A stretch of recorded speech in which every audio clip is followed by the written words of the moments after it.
উচ্চ মাধ্যমিকের থার্ড সেমিস্টারে আমার খুব প্রিয় কবি লেখিকা কবি নবনীতা দেবসেনের একটি কবিতা রয়েছে তোমাদের সিলেবাসে, দিগ্বিজয়ের রূপকথা। এর সার সম্পর্কে আজকে আমরা কথা বলবো। কবিতাটি নারী জাতির জয় লাভের প্রেরণাদায়ক একটি কবিতা বলতে পারো। এর সার কী, এই নিয়ে আজকে আমরা কথা বলবো। দেখো, দিগ্বিজয়ের রূপকথা কবিতায় কবি নবনীতা দেবসেন নারীদের সাহস ও আত্মবিশ্বাসের প্রতীক হিসেবে চিত্রিত করেছেন। নারীদের সাহস এবং আত্মবিশ্বাসের কথায় আমাদের ভারতীয় নারীদের মধ্যে একদম প্রথম যার কথাটা মনে আসে তিনি হচ্ছেন রানী লক্ষ্মীবাঈ। যেমন বীরত্ব, যেমন তার শৌর্য ছিল, তাহলে সেই রকম হতে হবে কি আমাদের নারী জাতিকে। কবিতার ভাষা ও বক্তব্য নারীদের অনুপ্রাণিত করে, যাতে তারা তাদের নিজের শক্তি ও যোগ্যতাকে উপলব্ধি করে। কবি নারীদের আহ্বান জানিয়েছেন যে তারা যেন তাদের লক্ষ্যে স্থির থাকে এবং সকল প্রতিকূলতা কাটিয়ে ওঠে। তিনি নারীদের সাফল্যের পথে যে সামাজিক বাধাগুলি রয়েছে সেগুলি অতিক্রম করার জন্য তাদের শক্তি ও মনোবল জাগিয়ে তোলার কথা বলেছেন।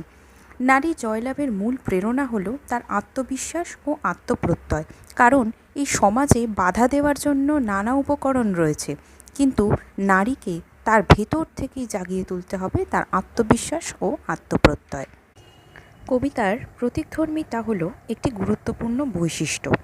নারীর জয়লাভের আরেকটি গুরুত্বপূর্ণ প্রেরণা হলো তার মুক্তির আকাঙ্ক্ষা। কবিতায় নারীকে যে কেবল একজন ব্যক্তি হিসেবে উপস্থাপিত করা হয়েছে তা নয়, তাকে এক সংগ্রামী ও আত্মমুক্তির প্রতীক হিসেবেও কবি তুলে ধরেছেন।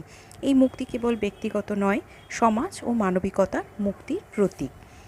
কবিতায় নারীর জয়লাভ কেবল ব্যক্তিগত বা সামাজিক স্তরে সীমাবদ্ধ নয়, এটি একটি বৃহত্তর আদর্শের প্রতীক। এই আদর্শ কী?